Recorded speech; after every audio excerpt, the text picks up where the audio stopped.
tout le monde, c'est Pamela, bienvenue sur ma chaîne YouTube. J'espère que vous allez tous très bien en ce début de mois d'avril et que chez vous il fait beau. Ici aujourd'hui c'est la pluie. Alors moi ça va très bien, j'ai réussi à faire tout ce que je devais faire avant de reprendre l'école, c'est-à-dire demain, et j'ai réussi à avoir 2 jours de congé, ce qui est exceptionnel et qui ne m'était pas arrivé depuis plusieurs semaines. Donc ça fait super du bien d'être à la maison et de pouvoir prendre du temps pour soi.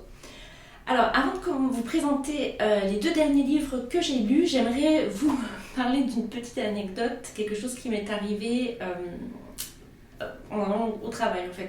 Donc pour aller travailler, je dois traverser un parc et dans ce parc, il y a souvent des personnes âgées qui se promènent le matin.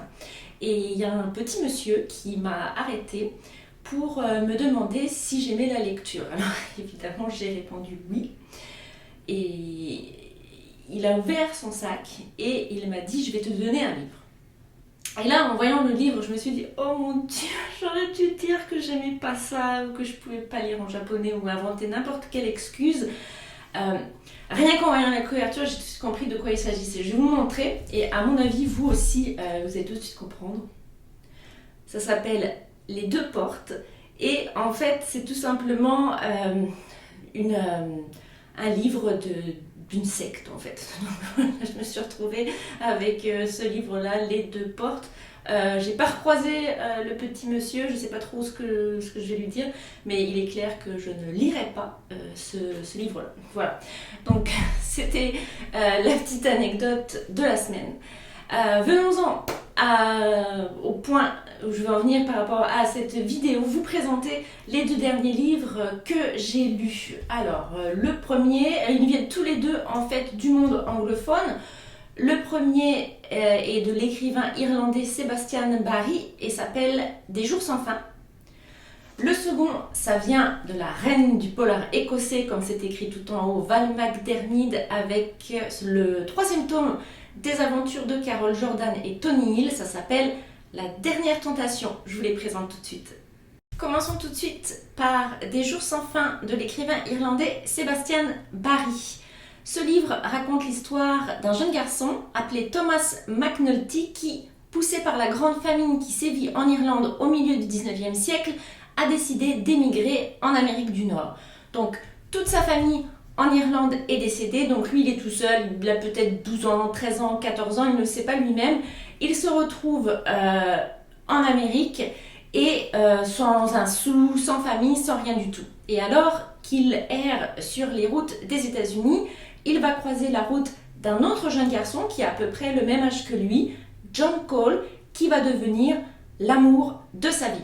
Alors, les 2 garçons, ils n'ont pas un sou, il faut absolument qu'ils gagnent leur vie pour pouvoir ne serait-ce que manger, survivre, et ils vont trouver un emploi dans un saloon dirigé par un certain monsieur Titus Noon. Le travail de John Cole et de Thomas McNulty, ça va être tout simplement de s'habiller en fille et de danser avec des mineurs. Des mineurs, ce sont des hommes qui travaillent dans la mine en fait. Donc Thomas, il va revêtir pour la première fois une robe et c'est à ce moment-là qu'il va découvrir qu'il est beaucoup plus à l'aise dans les habits de femme que dans les habits d'homme. Donc les 2 garçons font leur travail, ça se passe bien, les mineurs ne sont pas désagréables avec eux, ils gagnent de l'argent, ils sont bien au chaud, au sec, ils ont à manger, sauf que toute bonne chose a une fin. Les 2 garçons grandissent et évidemment ils ne peuvent plus passer pour des petites filles. Alors leur contrat se termine et ils décident alors tous les 2 de s'engager dans l'armée. Alors ils prennent la direction de l'Ouest pour protéger les colons des Indiens en fait. Et là commence en fait une période extrêmement pénible pour eux parce que l'armée c'est vraiment très difficile à l'époque et puis dans l'Ouest le climat est très mauvais, il fait une chaleur à crever en été, il fait super froid en hiver. Ils n'ont pas toujours à manger comme il faudrait, ils ne sont pas super bien équipés au niveau vestimentaire, donc la vie est très difficile. À cela va s'ajouter évidemment la peur de l'Indien et l'horreur des massacres qu'ils doivent commettre contre ces mêmes Indiens. Alors, Thomas et John, eux, ils prennent leur métier très au sérieux.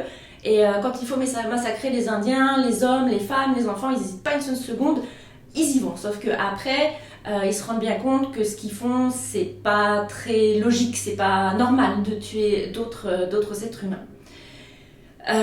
Ensuite, leur engagement militaire prend fin et ils décident de retourner dans le Missouri, sauf qu'ils prennent avec eux une jeune Sioux, Winona, qu'ils vont très vite considérer comme leur fille. Pendant un certain temps, ils vont retourner au saloon de Monsieur Noon et puis après, voilà, ils vont encore bien vivre pendant environ 2-3 ans. Et ça va être le début d'une nouvelle guerre, cette fois entre les États esclavagistes du sud des États-Unis et les États du Nord. Donc John et Thomas vont se réengager dans l'armée.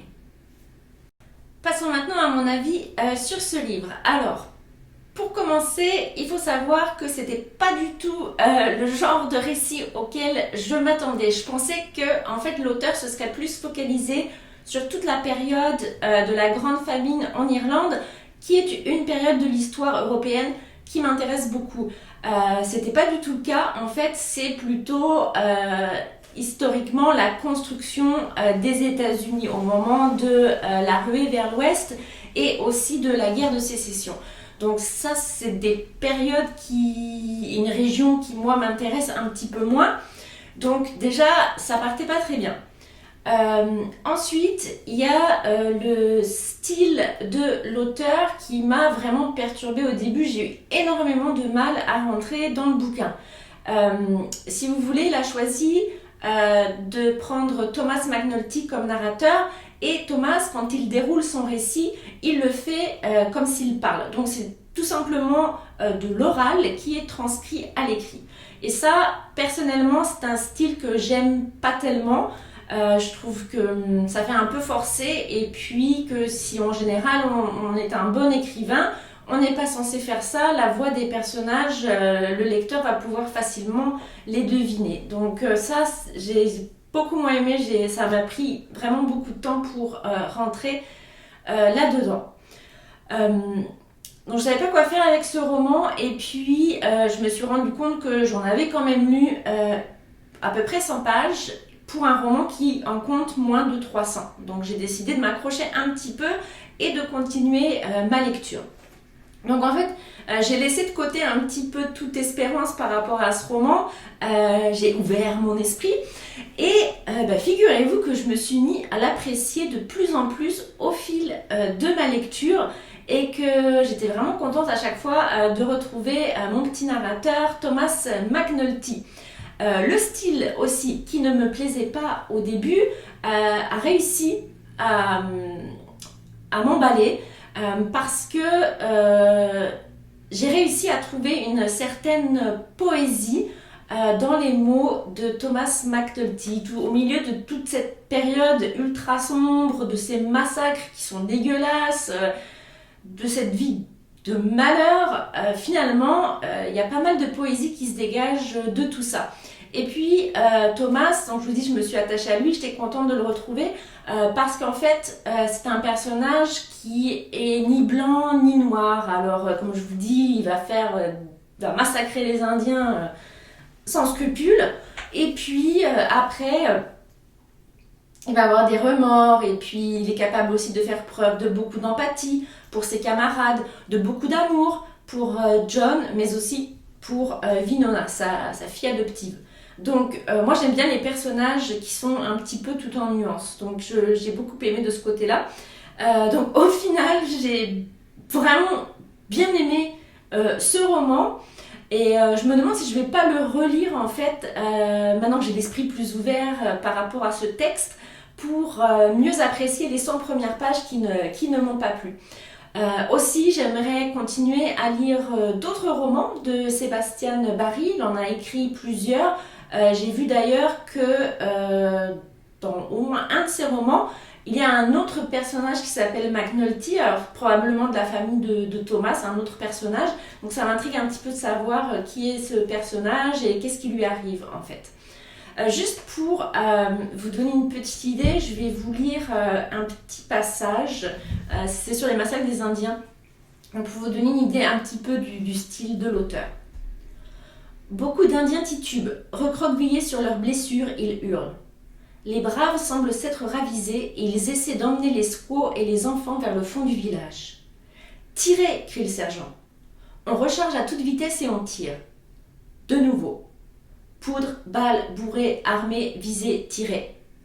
Poudre, balles, bourrées, armées, visées, tirées. La mort décime le village et fauche ses âmes. On œuvre dans un chagrin puissamment et follement vengeur et avec une détermination sans faille, on aspire à l'annihilation totale. Rien d'autre apaisera notre soif. Rien d'autre comblera notre faim. À l'histoire de nos camarades morts, on écrit une fin dans le souffle brûlant de l'été. On tire et on rit. On tire et on crie. On tire et on pleure. Hubert recule et actionne la corde. Boëtius entend et ramène les chevaux. Lève ton mousquet et tire, John Cole. Hâtez-vous, vous la rangée d'hommes bleus. La mort est une amie infidèle. Donc voilà, ça vous donne une idée un petit peu du style de l'auteur, un petit peu aussi de ce qu'il raconte. Les passages quand même sur l'armée, les massacres des Indiens, c'était un petit peu longué par moment. Mais comme je vous dis, moi j'ai trouvé au final une certaine poésie qui m'a beaucoup plu. Donc je vous recommande ce roman tout simplement. Le deuxième roman dont j'aimerais vous parler aujourd'hui est dans un tout autre genre. C'est un roman policier, il est signé Val McDermid et ça s'appelle La Dernière Tentation. C'est donc, comme je vous le disais en introduction, le troisième tome des aventures de Carol Jordan et de Tony Hill. Alors si vous ne connaissez pas ces deux personnages, sachez que Carol Jordan est policière, que Tony Hill est un psychologue profileur et que à eux deux, ils ont déjà dû affronter deux tueurs en série. Donc là, on retrouve Carol et Tony plusieurs mois après leur dernière affaire. Carol, elle a quitté la police du Yorkshire et elle est en train de postuler pour rejoindre le NCIS qui est le service des renseignements criminels. Donc elle veut faire de l'analyse criminelle. Tony Hill, lui, il a quitté la police pour embrasser une carrière universitaire parce que entrer dans la tête des tueurs en série, pour lui, c'était trop difficile psychologiquement. Donc, on retrouve Carol qui passe son entretien d'embauche, tout se passe très très bien, et à la fin, on lui demande de faire quelque chose qui la surprend énormément. On lui dit qu'on va la mettre en situation et qu'elle va devoir jouer en fait un certain rôle et remplir une mission. Donc elle a carte blanche pour remplir sa mission. Et puis ils vont lui donner tous les détails un petit peu plus tard. Alors Carol est très surprise parce que le travail d'analyste criminel ne requiert pas de travail sur le terrain. Donc elle se demande un petit peu pourquoi est-ce qu'on lui fait faire ça. Mais elle accepte quand même. Pour préparer son rôle, elle va recontacter son ami Tony Hill et aller le rejoindre. Il faut savoir que Carol, elle est en fait amoureuse de Tony et que Tony lui aussi il est très attiré par Carol, mais qu'il n'ose pas franchir le pas parce qu'il a des problèmes d'impuissance en fait. Donc il ne se sent pas très à l'aise d'entamer une relation avec elle. Donc Carol revoit Tony, lui fait toujours autant d'effets, il la briefe un petit peu sur comment remplir son rôle. Et puis arrive le jour où Carol doit passer son épreuve, qu'elle réussit haut la main. Et donc les gens du NCIS vont finir par lui expliquer en fait pourquoi est-ce qu'ils lui ont fait faire ça.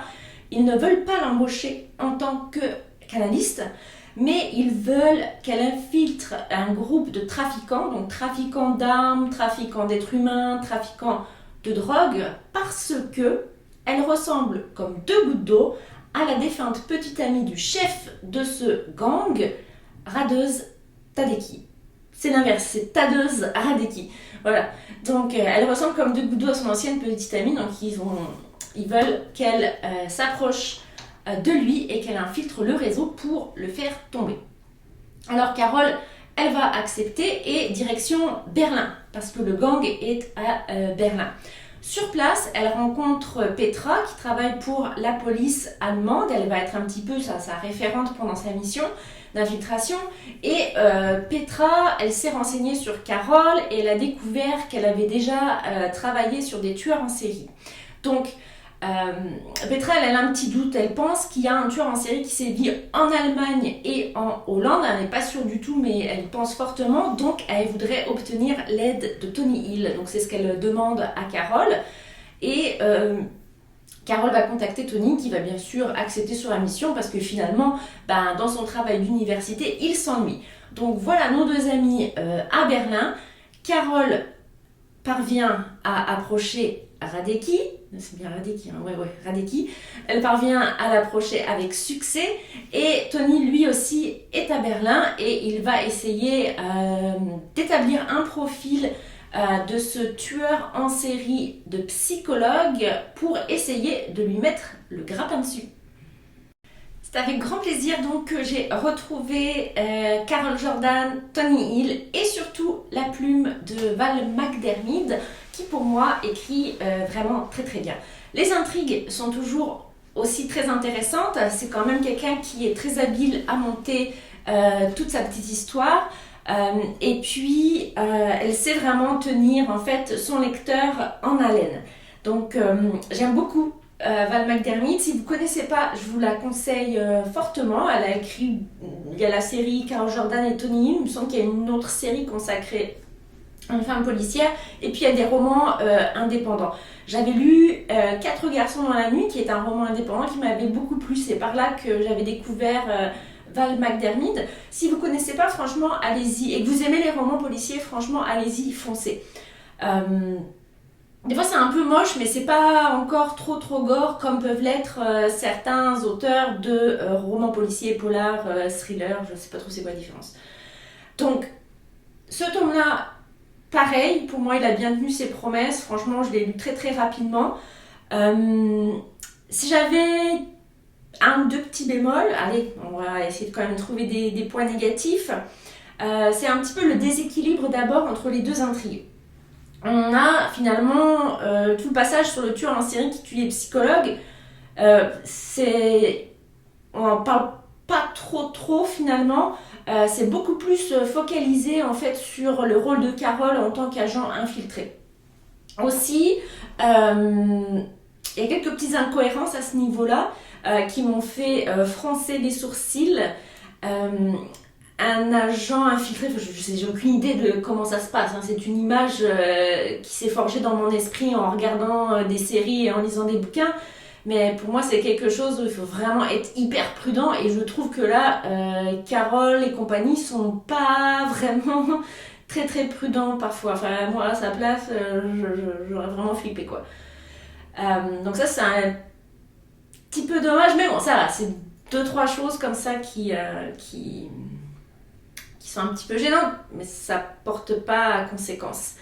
Allez, c'est mon côté pas romantique qui ressort, je vous le dis. J'ai trouvé l'histoire d'amour entre Tony et Carole carrément cucu en fait. Je sais pas, moi c'est pas quelque chose que...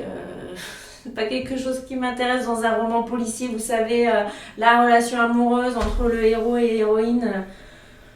Ouais, j'aime pas. Mais c'est mon côté pas romantique aussi, donc peut-être que vous avez trouvé ça génial, quoi. Voilà, mais avis très positif sur ce roman et je vous recommande Val McDermid, Les yeux fermés. Pour conclure, j'aimerais vous présenter les romans qui ont rejoint ma pile à lire. Alors, pour commencer, Madame de Margaret Atwood, il est tout au-dessus de la pile celui-là parce que si vous me suivez, vous savez que j'adore cette autrice et que j'adore sa trilogie, Oryx et Crake. C'est le dernier opus, Madame, et je vous assure que j'ai vraiment hâte de le lire celui-là, j'ai même très envie de relire les 3 tomes les uns à la suite des autres pour repérer tous les éléments, tous les détails qui m'ont échappé au cours de mes précédentes lectures. On a ensuite la décision de Karine Thuil, c'est l'histoire d'une juge antiterroriste qui est chargée de juger un jeune homme qui a voulu rejoindre l'État islamique en Syrie. Alors ce roman, je suis tombée dessus un petit peu par hasard, je ne sais pas ce que ça va donner, mais écoutez, on verra bien, peut-être que ce sera formidable, je ne sais pas. Ensuite, un autre auteur de romans policiers dont j'aime bien le style, Bernard Minier, Nuit. Donc là, je pense que ça va être aussi encore une lecture très sympa. La série Commandant Servaz, c'est une série que j'aime beaucoup. Un roman américain, ensuite Un profond sommeil de Tiffany Quay Tyson. Apparemment, ça raconte l'histoire d'un frère et d'une sœur dont la petite sœur a disparu. Le cinquième enfant de Doris Lessing, qui a été prix Nobel de littérature. Ce roman, il a été présenté par la chaîne La Bibliothèque Rose. Et Séverine m'avait vraiment donné beaucoup envie de m'intéresser à ce livre. Donc j'ai vraiment hâte de le lire. Tadam! Jussi Adler-Olsen avec Délivrance, le 3e tome des enquêtes du département V. Là encore, si vous me suivez, vous devez savoir que j'ai beaucoup aimé le premier tome, que j'étais moins enthousiaste sur le deuxième, donc j'espère que ça va rattraper un petit peu le coup celui-ci. Ensuite, Valérie Perrin avec 3. Valérie Perrin, vous en avez sans doute beaucoup entendu parler l'année passée suite à la publication de son roman Tata. Il n'est pas encore paru en poche, donc pour commencer avec cette autrice, j'ai choisi un petit peu au hasard ce roman-ci. Il est assez épais quand même. On a ensuite un petit peu de science-fiction, je pense, science-fiction, mais aussi sociale, puisque ça parle de la relation entre un père et son fils, Sidération, de l'auteur américain Richard Powers. Et enfin, j'ai un roman italien, très rare que j'ai de l'italien chez moi. C'est un roman policier, ça s'appelle L'illusion du mal. Voilà, c'est tout pour aujourd'hui. Demain, c'est la rentrée scolaire, en tout cas pour les professeurs. Je pense être pas mal occupée jusqu'à la Golden Week. La Golden Week, c'est une série de jours fériés qui débute à la fin avril et à peu près jusqu'au 8, 9, 10 mai environ. Donc j'espère quand même d'ici là avoir le temps de vous faire certaines vidéos. Si vous avez des commentaires, des livres à me suggérer, n'hésitez pas à me laisser un commentaire. J'essaierai de vous répondre le plus rapidement possible. En attendant la prochaine vidéo, je vous dis à bientôt. Matane!